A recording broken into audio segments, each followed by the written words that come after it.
नेपाली कांग्रेस रूपन्देही क्षेत्र नम्बर 2 ले बुटवलमा आर्थिक नीति संवाद कार्यक्रम आयोजना गरेको छ।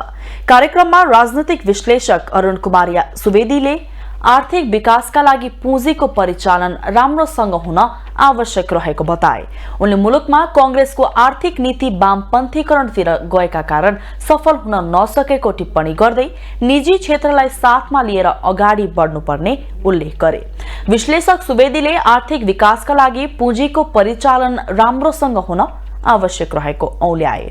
सडकको हस्तक्षेपबाट मध्यावधि निर्वाचन भोगिरहेका छौँ। यो नेपालको इतिहासमा पहिलोचोटि हो। नभए सबै मध्यावधि निर्वाचन कहिले प्रधानमन्त्री सफल भए, कहिले अदालतले प्रधानमन्त्रीलाई असफल बनाइदियो।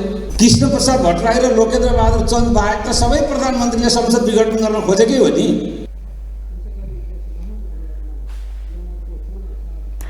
कार्यक्रममा रूपन्देही क्षेत्र नम्बर 2 का नेपाली कांग्रेसका उम्मेद्वार चुन्न प्रसाद पौडेलले आर्थिक, शैक्षिक, रोजगार क्षेत्रको विकासमा आफूहरूले जोड दिने बताए। हजारौं युवालाई रोजगार सृजना गरेको छु। राज्यलाई उल्लेखनीय कर यो चाहिँ प्रदेशबाट 1 नम्बरमा चाहिँ उल्लेखनीय कर चाहिँ तिरेर चाहिँ आइरहेको छु। राष्ट्र योगदान गरेको छु। त्यस्तै निजी क्षेत्र र राष्ट्र बीचको सहकार्यलाई सुदृढ बनाउने प्रयास पनि गरेको छु। त्यसैगरी अब मेरो स्पष्ट दृष्टि छ बुटवललाई आधुनिक, व्यवस्थित र औद्योगिक रूपमा सशक्त शहर बनाउने।